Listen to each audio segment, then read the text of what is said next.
विद्यार्थी मित्रांनो नमस्कार.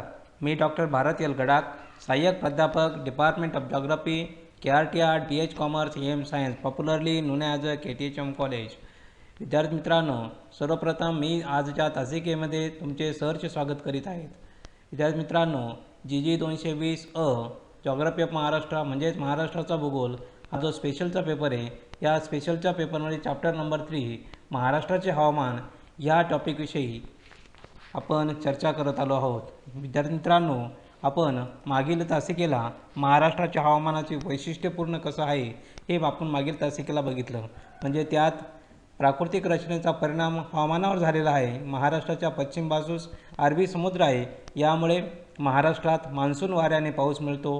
कोकण किनारपट्टीस उत्तर व दक्षिण दिशेने पसरलेला सह्याद्री पर्वत हा महाराष्ट्राचा हवामानाचा सर्वात अधिक महत्त्वाचा असा प्राकृतिक घटक आहे. यामुळे नैऋत्य मान्सून वारे अडविले जाऊन मोठ्या प्रमाणावर पाऊस देतात. कोकणात असेल आणि पठारावर असेल पावसाचे पाणी वाहत जाते. महाराष्ट्रामध्ये पावसाव्यतिरिक्त तापमान काही भागात सौम्य असते, तर काही भागामध्ये अतिशय कडक असं ऊन आपल्याला बघावयास मिळतं. त्याचबरोबर हिवाळ्यामध्येही तापमान कमी असते. एखाद्या वेळी काही ठिकाणी थंडी आपल्याला अनुभवावी लागते. महाराष्ट्रात जसे जास्त पावसाचे प्रदेश आहेत, तसे अल्प पावसाचे प्रदेशही आपल्याला दिसून येतात. हे आपण मागील तासिकेला बघितलं. त्याचबरोबर मागील तासिकेला आपण असंही बघितलं की भारताच्या हवामान तंत्रांचा विचार केला, की तंत्राचा विचार करत असताना त्या ठिकाणी भारतीय हवामानाचा कसा परिणाम झाला आहे आणि तो महाराष्ट्राचा हा एक अविभाज्य घटक आहे, हे आपण मागील तासिकेला सांगितलं आहे.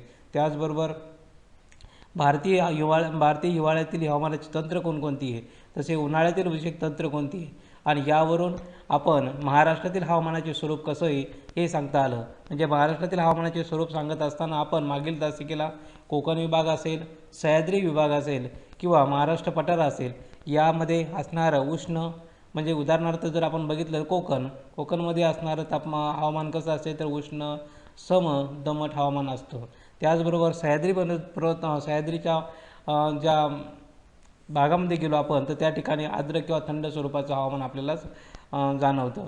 त्याचबरोबर महाराष्ट्र पठारावर गेलो तर काही ठिकाणी उष्ण, विषम आणि कोरडे प्रकारचं हवामान आपल्याला जाणवतं. हे आपण मागील तासिकेला बघितलं आहे. त्याचबरोबर आपण सांगितलं की महाराष्ट्रामध्ये कोणकोणते ऋतू आहे, असा उन्हाळा, पावसाळा आणि हिवाळा हे ऋतू आपण मागे सांगितले. विद्यार्थी मित्रांनो, आजच्या की महाराष्ट्राचे हवामान बघत असताना या महाराष्ट्रातील हवामानाविषयी आपण मागील तासिकेला बघितलं की कोणकोणते ऋतू महाराष्ट्रामध्ये आहेत. त्यामध्ये उन्हाळा असेल तर मार्च ते मेच्या दरम्यान असू शकतो. त्यानंतर पावसाळा असेल तर पावसाळा कधी आहे, त्यानंतर जून ते सप्टेंबरच्या दरम्यानही आपण बघितलं. त्याचबरोबर हिवाळा असेल तर हिवाळा हा ऑक्टोबर ते फेब्रुवारीच्या दरम्यान आहे. अशा प्रकारे त्या एक पूर्ण वर्षाचं विभाजन हे महाराष्ट्रापुरतं मर्यादित आहे असं आपल्याला म्हणावं लागेल. पण यातून आता आपण बघणार आहोत की महाराष्ट्रातील हे ऋतू, या ऋतूमधली काय परिस्थिती, म्हणजे काय परिस्थिती असेल तर त्या ठिकाणी असणारे कमाल तापमान किती असेल किंवा किमान तापमान किती असेल किंवा दैनिक तापमान कक्षा कशी असेल, त्या ठिकाणी वाहणारे वाऱ्यांचा वेग किंवा हवेचे दाबे किंवा यांचा समावेश असेल, त्या ठिकाणी असणाऱ्या तसेच त्या ठिकाणी असणारे पर्जन्यमान कसे असेल, की किती मोठ्या प्रमाणात पाऊस पडतो, त्यानंतर सापेक्ष आर्द्रता कशी, ह्या गोष्टीचा उन्हाळ्यामधील काय परिस्थिती, म्हणजे हवामानातील जे मूलभूत अंग आहे त्या मूलभूत अंगांचा आणि उन्हाळ्याची काय परिस्थिती याचा आपल्याला आजच्या तासिकेला अभ्यास करणार आहोत. विद्यार्थी मित्रांनो, आपण बघत आलो आहे की महाराष्ट्रामध्ये मार्च, एप्रिल आणि मे या 3 महिन्यामध्ये महिन्याच्या काळामध्ये सर्वात जास्त उष्णता असते आणि त्यात सतत वाढ होत असते. आणि वाढ होत असल्यामुळे त्या ठिकाणी काही भाग कोकणामध्ये किंवा त्याचबरोबर काही पठारावर अशी उष्णता निर्माण होते. आणि असह्य उष्णता निर्माण होत असल्यामुळे आणि किंवा त्या ठिकाणी कोरडे वारे वाहत असल्यामुळे, त्यामुळे ह्या विशेषतः या भागामध्ये एप्रिल महिन्याच्या काळामध्ये बऱ्याचशा भागामध्ये वादळी वारेही आपल्याला बघावयास मिळतात. किंवा म्हणजे असं आपल्याला या ठिकाणी नमूद करावं लागेल की या काळामध्ये मोठ्या प्रमाणावर प्रचंड प्रमाणात उष्णता निर्माण झाल्यामुळे आणि कोरडे वारे का वाढत असेल तर त्या ठिकाणी आर्द्रतेचे प्रमाण कमी झालेलं असेल, म्हणून त्या ठिकाणी कोरडे वारे वाहत असतात. आणि अतिशय मोठ्या प्रमाणावर उष्णता निर्माण होत असल्यामुळे त्या ठिकाणीही या गोष्टी किंवा जास्तीत जास्त उष्णता असल्यामुळे त्या ठिकाणी असणारी हवेतील आर्द्रता ही उष्णतेमुळे त्या ठिकाणी कोरडे वारे वाहत असतात असं आपल्याला या ठिकाणी नमूद करावं लागेल. म्हणजेच त्याचबरोबर याच भागामध्ये काही ठिकाणी अशा काही भागामध्ये वळीव स्वरूपाचा पाऊस देखील पडू शकतो. म्हणजे काही प्रमाणात काही प्रमाणात सुसह्य करण्याचा किंवा थोडंसं मन आल्हाददायक करण्याचा प्रयत्न त्या ठिकाणी केला जातो. किंवा असंही आपल्याला वाटतं की ज्या भागामध्ये पाण्याचे दुर्भिक्ष म्हणजे ज्या ठिकाणी पाण्याची कमतरता आहे, अशा भागामध्येही पाऊस पडल्यामध्ये पाणी पुरवठ्याचा काही प्रश्न सुटवण्यास मदत होऊ शकते. पण असं काही होत नाही आहे की थोड्याफार प्रमाणात त्या ठिकाणी पाऊस पडला तर त्या ठिकाणी त्या असणाऱ्या पाणी पुरवठ्याच्या सोयी किंवा पाणी पुरवठ्याच्या समस्या त्या ठिकाणी सुटल्या जातात. त्याचबरोबर पुढे गेल्यानंतर आपण असंही म्हणू शकतो की उन्हाळी पिकं असतात आपल्याकडं. खरीप असेल, रब्बी असेल आणि उन्हाळी अशी 3 प्रकारची पिकं घेतली असतात. आणि या उन्हाळी पिकांना पाण्याची आवश्यकता असते. आणि ह्या ठिकाणी असणारे ह्या पाऊस या काळात झाल्यामुळे किंवा एप्रिल ते मे या काळात झाल्यामुळे या फळझाडांना किंवा या पिकांना त्या पावसाचा नक्कीच फायदा होतो. त्याचबरोबर आंब्यासारखी जे फळझाडं असतात त्यांनाही वादळी वारे किंवा त्यानंतर जर या काळामध्ये काही मोठ्या प्रमाणावर वादळी वारे आले तर आंब्यासारखं पीक असतं ह्या काळात निघतं. त्यावेळेस त्याच पिकाचा मोठ्या प्रमाणावर नुकसान झालेली आपल्याला बघावयास मिळत असते किंवा मोठ्या प्रमाणात नुकसान होतं. यावेळेस ते गारपिटी होतात. म्हणजे ह्या गोष्टी झाल्यामुळे त्या ठिकाणी मुसळधार पाऊस पडतो काही ठिकाणी. तर त्याचबरोबर काही ठिकाणी गारपिटीचे पिकांचे व फळझाडांचे मोठ्या प्रमाणात नुकसान करतात. म्हणजे ह्या अतिशय महत्त्वाच्या गोष्टी की ही अशी परिस्थिती महाराष्ट्रामध्ये ही उन्हाळ्यातली असते. म्हणजे उन्हाळ्यामध्ये ह्या गोष्टी महाराष्ट्रामध्ये घडत असतात. आता या आहोत की 21 मार्च नंतर उत्तर गोलार्धातून सूर्य लंबेरूप किरणे प्रारंभ होतो. म्हणजे दिनमानाचा कालही वाढत असतो. आपल्याला माहिती आहे की ज्यावेळेस 21 मार्च नंतर सूर्य उत्तर गोलार्धात किंवा उत्तरायण चालू होतं. उत्तरायण चालू झाल्यानंतर उत्तर गोलार्धामध्ये सूर्य असल्यामुळे त्या ठिकाणी लंबरूप किरणे पाडण्यास प्रारंभ होतो. आणि ज्यावेळेस सूर्य लंबरूप किरणे पाडत होतो त्यावेळेस मोठ्या प्रमाणावर उष्णता निर्माण होते. आणि उष्णता निर्माण झाल्यामुळे त्या ठिकाणी दिवसमानाचा काल म्हणजे थोडक्यात त्या ठिकाणी दिवस मोठा असतो आणि रात्र छोटी असते. हा दिवसमानाचा कालही त्या ठिकाणी वाढलेला असतो. आता याच्यावरून आपण असाही विचार करू शकतो की महाराष्ट्राचं भौगोलिक स्थान आणि याचा काय सहसंबंध आहे. तर याचा सहसंबंध असा आहे की महाराष्ट्राचे भौगोलिक स्थान 16 अंश उत्तर अक्षर ते 22 उत्तर अक्षरांच्या दरम्यान आहे. आणि ह्या काळात असल्यामुळे या काळात या भागामध्ये मोठ्या प्रमाणात तापमान वाढत असते. आणि तापमान वाढल्यामुळे कोकण किनारपट्टी असेल किंवा कोकण किनारपट्टी अरबी समुद्राच्या सानिध्यामुळे किंवा खारे वारे असेल किंवा मतलई वारे यांचा फायदा त्या ठिकाणी होत असतो. खारे वारे म्हणजे समुद्रावरून वाहणारे वारे, मतलई वारे म्हणजे जमिनीवरून वाहणारे वारे. खारे वारे आणि मतलई वारे असंही त्याला आपल्याला त्या ठिकाणी म्हणावं लागेल. आता तर काही ठिकाणी असंही येऊ शकतं की दख्खनचे पठार हे सह्याद्री पर्वतामुळे सागरापासून अलग झालं आहे असंही आपल्याला म्हणावं लागेल. म्हणजे दख्खनचा पठार असेल त्या ठिकाणी मध्ये सह्याद्री पर्वत येतो आणि या ठिकाणी असणारी कोकण किनारपट्टी असेल ही सह्याद्री पर्वतामुळे अलग झालेली आहे असं आपल्याला या ठिकाणी म्हणावं लागेल. किंवा त्याचबरोबर पुढे असं गेल्यानंतर महाराष्ट्र व विदर्भ हे भाग खंडांतर्गत प्रदेशात येत असल्यामुळे त्यांना सागरी वाऱ्याचा काही फायदा मिळत नाही. कोणतं? मराठवाडा आणि विदर्भ. खंडांतर्गत म्हणजे काय? तर खंडांतर्गत म्हणजे त्याच्या चारही बाजूनी जमीन आहे त्याला म्हणतात खंडांतर्गत. म्हणजे खंडांतर्गत प्रदेश असल्यामुळे त्या ठिकाणी कुठल्या प्रकारचा समुद्र नाही आहे. म्हणजे चारही बाजूने जमीन आहे त्यामुळे त्या ठिकाणी खंडांतर प्रदेश असल्यामुळे या ठिकाणी मराठवाडा आणि विदर्भ हे जे भाग आहे ह्या भागांना या सागरी वाऱ्याचा कुठलाही फायदा किंवा कोणताही फायदा मिळत नाही असं आपल्याला जाणवतं. त्याचबरोबर कोकण आणि पठारावरील तापमानामध्ये बरीच तफावत आढळते. म्हणजे कोकणामध्ये असणारं तापमान असेल आणि दख्खनच्या पठारावर असलेलं तापमान यामध्ये मोठ्या प्रमाणावर फरक आपल्याला जाणवतो किंवा नक्कीच आहे त्या ठिकाणी. आता ही गोष्ट बघत असताना आपल्याला काही गोष्टी पुढे बघायला घेतल्या पाहिजे की उन्हाळ्यामधले हवामानाची परिस्थिती कशी आहे. या उन्हाळ्यामधले असणारे हवामानाची परिस्थिती अभ्यासत असताना प्रत्येक एक गोष्टीचा आपण अभ्यास करणार आहोत. आता पहिल्यांदा बघूया की दैनिक कमाल तापमान म्हणजे काय. आता कमाल तापमान म्हणजे काय हे मागे सांगितलं तुम्हाला. कमाल तापमान म्हणजे दिवसभरात जास्तीत जास्त किती तापमान झालं याला म्हणायचं कमाल तापमान. आता कमाल तापमानाचा विचार करत असताना आपण कोकणामध्ये गेलो तर कोकणामध्ये दैनिक कमाल तापमान असतं 30 ते 33 अंश सेल्सिअसच्या दरम्यान आढळतं. आता हे सरासरी आकडेवारी काढलेली काही वर्षांचा अभ्यास करून. आता रत्नागिरीला जर गेलो आपण तर 32 अंश सेल्सिअस, मुंबईला आलो तर 33 अंश सेल्सिअस तापमान आढळते. तर दख्खनच्या पठारावरच्या काही भागामध्ये जर आपण गेलो तर दख्खनच्या पठारावरती काही भागामध्ये गेलं तर साधारणतः 35 ते 40 सेल्सिअसच्या दरम्यान या ठिकाणी दैनिक कमाल तापमान आपल्याला आढळून येईल. त्याचबरोबर पुण्याला आपण जर बघितलं तर पुण्याला 37 अंश सेल्सिअस असेल, सोलापूरला 41 अंश सेल्सिअसपर्यंत तापमान वाढले आहे. तसेच आता ही सर्वात महत्त्वाची गोष्ट आहे की आपण जर पूर्वेकडे गेलो, म्हणजे पूर्वेकडे आपला कुठला आहे, विदर्भ येतो, या पूर्वेकडे गेलो तर त्या ठिकाणी अतिशय कडक उन्हाळा आपल्याला अनुभवायला मिळत असतो. म्हणजे ह्याही गोष्टी या ठिकाणी आपल्याला नमूद कराव्या लागतील. किंवा नागपूर विभाग असेल किंवा अमरावती भागामध्ये असेल तर त्या ठिकाणी 42 ते 43च्या दरम्यान आसपासच्या दरम्यान तापमान त्या ठिकाणी किंवा दैनिक तापमान कमाल तापमान नोंदवलं गेलं आहे किंवा आहे त्या ठिकाणी. किंवा त्याही पुढे आपण गेल्यानंतर उन्हाळ्यामध्ये असेल किंवा ह्या जो काळ दिला आहे आपल्याला, ह्या काळामध्ये खानदेश असेल किंवा विदर्भ असेल या ठिकाणी 46 ते 48पर्यंत तापमान वाढलेले आपल्याला नक्कीच या ठिकाणी दिसत वाढलेले आहे असे आपल्याला नमूद करावं लागेल. त्याचबरोबर ह्याच नंतर कोकणामध्ये जास्तीत जास्त तापमान जर वाढलेलं असेल तर ती किती वाढतं, ते जास्तीत जास्त 41 अंश सेल्सिअसपर्यंतच वाढलेलं आहे. त्यापर्यंत पुढे वाढलेलं नाही, अजूनपर्यंत वाढलेलं नाही, ह्याची नोंद आहे. नंतर पुढे जाणार आहोत की दैनिक किमान तापमान. आता किमान तापमान म्हणजे काय, कमीत कमी तापमान, म्हणजे जास्तीत जास्त झालं आता कमीत कमी तापमान. आता हे कमीत कमी तापमान बघत असताना आपल्याला उत्तर कोकणामध्ये दैनिक किमान तापमान हे 26 ते 31च्या दरम्यान, म्हणजे कमीत कमी तापमान किती आहे, 26 ते 31च्या दरम्यान आपल्याला उन्हाळ्यामध्ये आढळतं.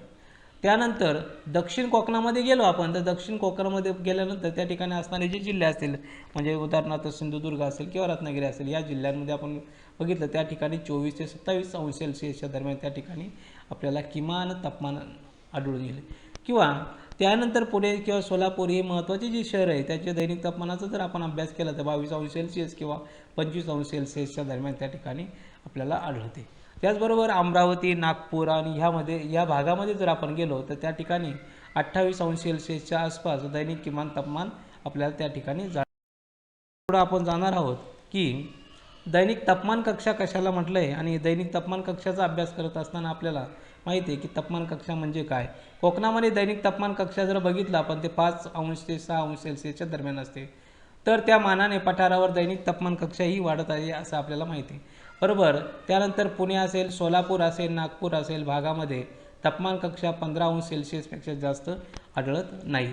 त्यानंतर मे महिन्यातील अतिशय कडक ऊन असल्यामुळे दिवसाचे तापमान पाहिले असता आपल्या लक्षात येते की विदर्भामध्ये किती असह्य उन्हाळा आहे असंही आपल्याला जाणवू शकतं. म्हणजे या ठिकाणी असणारी तापमान कक्षा किंवा दैनिक तापमान कक्षा कितीच्या दरम्यान येईल आपल्याला याच्यावरून जाणवतं की या ठिकाणी असणारी उन्हाळ्याची परिस्थिती काय असेल. उदाहरणार्थ आपण जर बघितलं की नागपूरला गेलो तर नंतर 48 अंश सेल्सिअसच्या दरम्यानपर्यंत तापमान वाढलेले दिसते. त्याचबरोबर तेच रात्रीचे तापमान आपण जर बघितलं तर 19 अंश सेल्सिअसपर्यंत खाली आलेलेही दिसते. म्हणजे या ठिकाणी असणारे या दोन्हीमध्ये असणारा फरक हा दैनिक तापमान कक्षा 29 अंश सेल्सिअसपर्यंत असते असं आपल्याला या ठिकाणी नमूद करावं लागेल. म्हणजेच विदर्भासारख्या एखाद्या प्रदेशामध्ये विषम प्रकारचं हवामान आपल्याला त्या ठिकाणी जाणवते.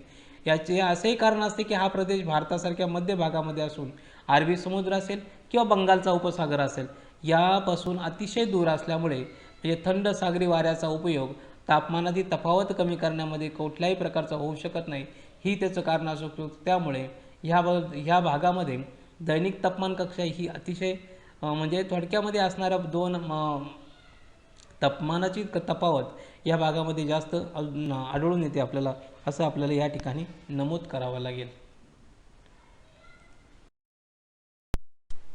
विद्यार्थी मित्रांनो, यानंतर सरासरी कमाल तापमानाचा आपण विचार करत असताना त्या ठिकाणी महाराष्ट्रामध्ये मे महिन्यामध्ये साधारणतः 42.5 सेल्सिअसपेक्षा जास्त सरासरी तापमान हे विदर्भाच्या पूर्व भागामध्ये म्हणजे भंडारा जिल्हा असेल, गोंदिया जिल्हा असेल किंवा चंद्रपूर हे संपूर्ण जिल्हे असेल किंवा नागपूर जिल्ह्याचा पूर्व भाग असेल किंवा वर्धा जिल्ह्याचा पूर्व भागामध्ये किंवा गडचिरोलीच्या उत्तर भागामध्ये म्हणजे ह्या ठिकाणी जास्तीत जास्त मोठ्या प्रमाणावर 42 अंश सेल्सिअसपेक्षा तापमान ह्या ठिकाणी ह्या भागामध्ये आढळते.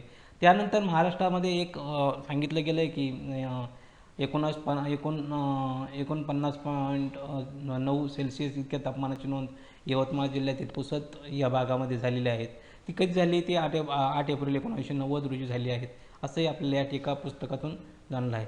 त्याचबरोबर जळगाव असेल किंवा वर्धा असेल या ठिकाणी 48.4 अंश सेल्सिअस, बीडमध्ये असेल तर 48.5 सेल्सिअस, चंद्रपूर आणि अमरावती असेल तर 48.3 सेल्सिअस, शिरोळचा असेल त्या ठिकाणी 48.2 2 सेल्सिअस, नागपूरला असेल तर 47.8 सेल्सिअस, अकोला असेल तर 47.2 सेल्सिअस, नंदुरबार असेल तर 46.1 सेल्सिअस, गोंदियाला जर बघितलं तर त्या ठिकाणी 46 सेल्सिअस एवढं सरासरी कमाल तापमानाची नोंद या ठिकाणी आपल्याला बघावयास मिळेल.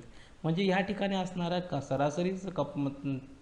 सरासरी कमाल तापमान हे जास्तीत जास्त 42 अंश किंवा त्याच्यापेक्षा जास्त ही आपल्याला त्या ठिकाणी आढळून येईल. म्हणजेच आपण याचा जर सर्वांचा गोष्टीचा विचार केला किंवा सारासार विचार केला तर याच्यावरून एक अनुमान काढता येऊ शकतो की महाराष्ट्रामध्ये मराठवाडा असेल, खानदेश असेल आणि विदर्भ असेल ह्या मे महिन्याच्या सरासरी तापमान हे 40 अंश सेल्सिअसपेक्षा जास्त आपल्याला पाहावयास मिळतं. म्हणजे ह्या सर्व गोष्टींचा किंवा ह्या सर्वांचा आकडेवारीचा आपण जर विचार केला त्या ठिकाणी तर विचार केल्यामुळे या भागामध्ये म्हणजे मराठवाडा असेल, खानदेश असेल किंवा विदर्भ असेल यामध्ये या मे महिन्यामध्ये म्हणजे उन्हाळ्याच्या परिस्थितीमध्ये या ठिकाणी 40पेक्षा जास्त तापमान आपल्याला नक्कीच त्या ठिकाणी बघावयास मिळेल. पुढे गेल्यानंतर आपण बघणार आहोत की हवेचा दाब व वारे. आता हवेचा दाब हा अतिशय महत्त्वाचा घटक आहे. आता उन्हाळ्यामध्ये तापमान जसं जसं वाढ राहील साहजिकच हवेचा दाब हा कमी कमी होत जातो. म्हणजे ज्या ठिकाणी तापमान वाढलेलं असतं त्या ठिकाणी हवेचा दाब हा कमी झालेला असो आपल्याला माहिती आहे. त्यामुळे समभार रेषेतील अंतर जास्त असल्यामुळे वायुभाराचा उतार हा मंद स्वरूपाचा होऊ शकतो असे आपल्याला म्हणावं लागेल. उन्हाळ्याच्या सुरुवातीला जर बघितलं समभार रेषामध्ये अंतर जास्त असल्यामुळे वायुभाराचा उतार हा मंद स्वरूपाचा असतो आणि म्हणजे ह्या गोष्टी अतिशय महत्त्वाच्या आहेत. त्यानंतर पुढे एप्रिल किंवा मे महिन्याच्या जसजसा उन्हाळा कडक होत जातो तसतसा समभार रेषा जवळजवळ येऊ लागतात आणि वायुभार हा तीव्र स्वरूपाचा होतो. म्हणजे जर समभार रेषा म्हणजे दोन समभार रेषामधील अंतर हे कसं आहे त्याच्यावरून आपल्याला कळू शकतं की तो कशा स्वरूपाचा त्या ठिकाणी वारे वाहू शकतात. म्हणजे कशा प्रकारचं त्या ठिकाणी दाब निर्माण होऊ शकतो. म्हणजे कमी दाबाचा पट्टा असेल किंवा जास्त दाबाचा पट्टा असेल. समभार रेषामधील अंतर जास्त असल्यामुळे वायुभाराचा उतार हा मंद असू शकतो. पण जर समभार रेषा अतिशय जवळ आल्या असेल तर वायुभाराचा उतार हा तीव्र स्वरूपाचा असतो असं आपल्याला त्याच्यावरनं स्पष्ट होऊ शकतो. म्हणजेच अरबी समुद्रावरील जास्त दाबाच्या प्रदेशाकडून वारे वाहू लागतात आणि किनारपट्टीवरून दुपारच्या कडक उन्हानंतर आरो प्रकारचा पाऊसही त्या ठिकाणी काही ठिकाणी आपल्याला अनुभवायला मिळत असतो. म्हणजेच मराठवाडा असेल किंवा विदर्भ असेल ह्या उन्हाळ्याच्या शेवटच्या कालखंडामध्ये त्या ठिकाणी धुळीची वादळे निर्माण होतात. तसेच या खंडांतर्गत भागामध्ये जर आपण गेलो त्या प्रदेशामध्ये गेलो तर उन्हाळा हा तीव्र स्वरूपाचा असल्यामुळे अमरावती असेल, अकोला असेल, नागपूर असेल तसेच खानदेश असेल किंवा जळगाव जिल्हा असेल ह्या जिल्ह्यांमध्ये असणारे बऱ्याच मोठ्या प्रमाणावर उष्णता त्या ठिकाणी निर्माण होत असते आणि उष्णता निर्माण म्हणजे त्या ठिकाणी थोडक्यात कमी दाबाचे प्रदेश त्या ठिकाणी किंवा वारे हे अतिशय मोठ्या प्रमाणावर वाहू शकत असतात. म्हणजे अशा प्रकारे हवेचा दाब आणि वारे यांचं रिलेशन आपल्याला या ठिकाणी सांगतात. पुढे आपण जाणार आहोत की पर्जन्य. ही पर्जन्य बघत असताना की उन्हाळा हा ऋतू जरी पावसाचा नसला म्हणजे उन्हाळा हा ऋतू जरी पावसाचा नसला तर काही वेळेस एप्रिल आणि मेमध्ये अधूनमधून वळवाचा पाऊस पडत असतो आणि वळवाचा पाऊस पडत असल्यामुळे त्या ठिकाणी काही वेळेस ढगांचा कडकडाट असेल, ढगांचा गडगडाट असेल, विजांचा कडकडाट असेल अशा प्रकारे वादळी वारे येऊन त्या ठिकाणी मोठ्या प्रमाणावर पाऊस देतात. आता हे मे महिन्यामधली परिस्थिती असते. म्हणजे या ठिकाणी वळवाचा म्हणजे अचानक आलेला पाऊस असतो असं आपल्याला या ठिकाणी नमूद करावं लागेल. आता कोल्हापूर जिल्ह्यामध्ये या काळामध्ये साधारणतः 8 ते सुमारे जर विचार केला तर 8 ते 13 सेंटीमीटरपर्यंतचा पाऊस पडलेला आपल्याला दिसून येईल. म्हणजे इतर ठिकाणी याचं प्रमाण हे 2 ते 5 सेंटीमीटरच्या दरम्यानही असू शकतं. म्हणजेच एप्रिल मे महिन्यामध्ये जो पाऊस पडतो त्याला भारतीय उपखंडातील परिस्थिती बऱ्याच अंशी कारणीभूत असते आपल्याला म्हणावं लागेल. म्हणजे एप्रिल आणि मे महिन्यामध्ये पडणारा पाऊस हा भारतीय उपखंडात का पडतो? कारण भारतीय उपखंडामध्ये त्यावेळेस कमी दाबाचा पट्टा निर्माण झालेला असतो म्हणून. म्हणजेच आता हिवाळ्यामध्ये वायव्य भारतामध्ये उत्तर झालेला जास्त दाबाचा पट्टा, हिवाळ्यामध्ये वायव्य भागामध्ये तयार झालेला जास्त दाबाचा पट्टा सूर्य कर्कवृत्ताकडे गेल्यामुळे हळूहळू हिवाळ्यामध्ये वायव्य भागामध्ये जास्त दाबाचा प्रदेश झाला असतो आणि सूर्य कर्कवृत्ताकडे गेल्यामुळे दक्षिणेकडे सरकतो आणि आता मे महिन्यामध्ये काय उलटी परिस्थिती तयार होते, त्या ठिकाणी वाईस वर्षा परिस्थिती होती. आता एप्रिल महिन्यामध्ये काय परिस्थिती आहे? एप्रिल महिन्यामध्ये या ठिकाणी जास्त दाबाचा प्रदेश आणि भाग हा दक्षिण भागातून निर्माण होतो. म्हणजे तसाच प्रदेश हा सागरावर सुद्धा निर्माण होतो.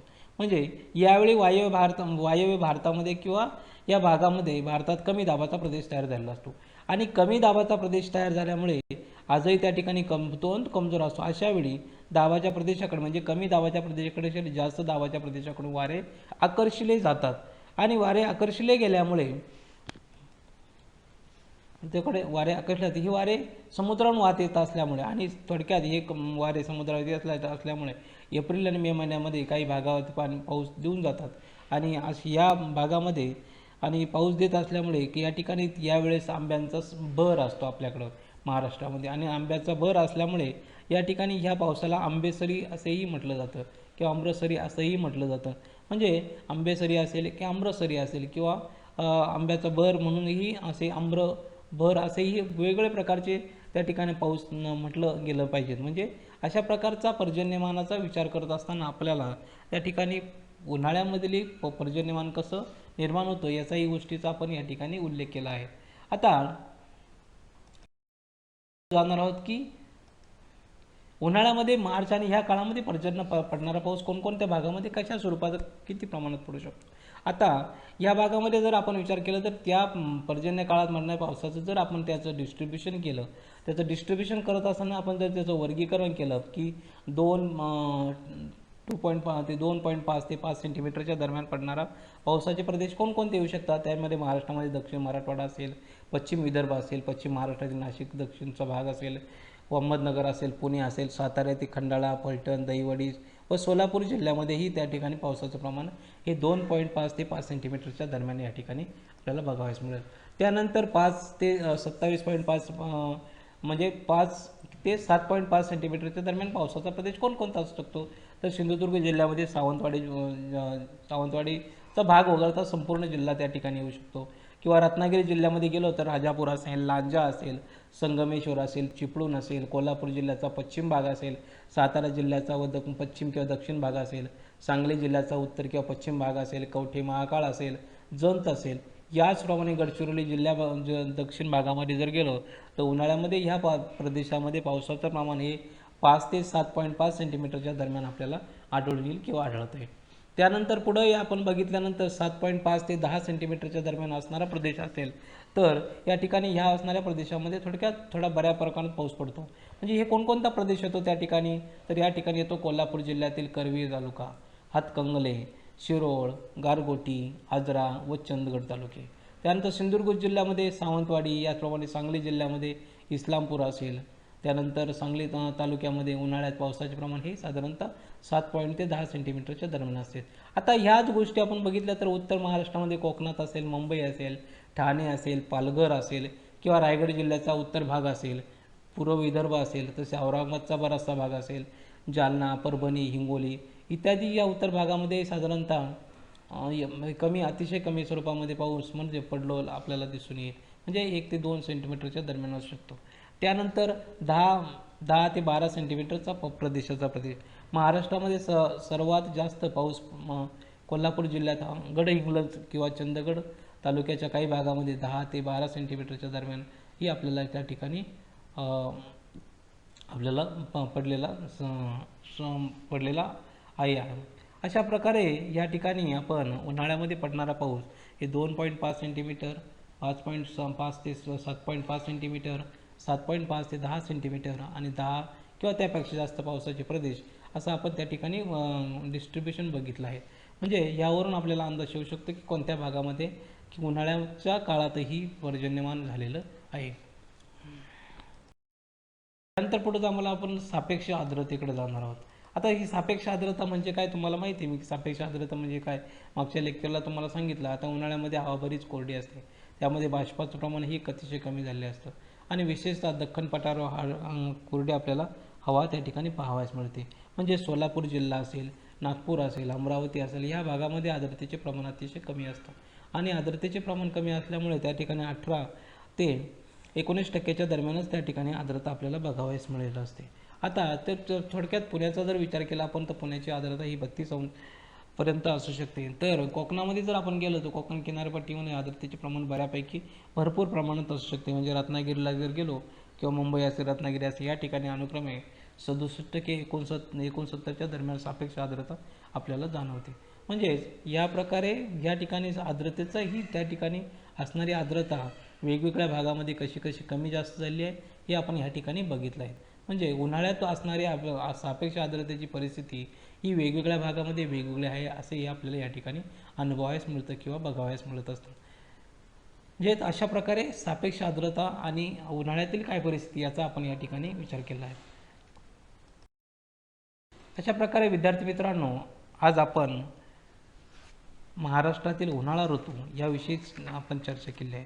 म्हणजे यामध्ये अभ्यासात असताना आपण की उन्हाळ्यातील हवामानाची परिस्थिती कशी आहे, उन्हाळा कधी सुरुवात होतो महाराष्ट्रामध्ये, त्यानंतर उन्हाळ्यातल्या परिस्थितीमध्ये आपण दैनिक कमाल तापमान असेल, दैनिक किमान तापमान असेल, दैनिक तापमान कक्षा असेल, हवेचा दाब आणि वारे असतील किंवा पर्जन्य असेल किंवा सरासरी पाऊस किती पडू शकतो की सरासरी तापमान कक्षा कशी आहे हे आपण आजच्या तासिकेला बघितलं किंवा सापेक्ष आर्द्रता कशी आहे याचाही आपण आजच्या तासिकेला विचार केला आहे.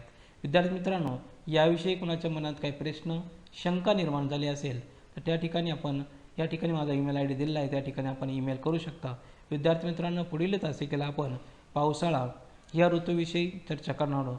त्यामध्ये नैऋत्य मान्सून वाऱ्याची निर्मिती कशी होते, भारतीय मान्सूनची संकल्पना कशी आहे, भारतीय मान्सून संकल्पना का निर्माण झालं आहे किंवा मान्सून निर्मितीबाबत काही स्पष्टीकरणं दिली आहेत त्याचाही आपण विचार करणार आहोत किंवा मान्सूनचे स्वरूप कसं आहे, याचबरोबर मान्सूनचे आगमन कसं होतं किंवा निर्गमन कसं झालं असतं, कोणत्या कारणामुळे आगमन झालेलं असतं, कोणत्या कारणामुळे निर्गमन झालेलं असतं याचाही आपल्याला अभ्यास करायचा आहे. त्याचबरोबर मान्सून निर्मितीची संकल्पना कशी निर्माण झाली ह्याही गोष्टी आपल्याला बघावायच्या आहेत.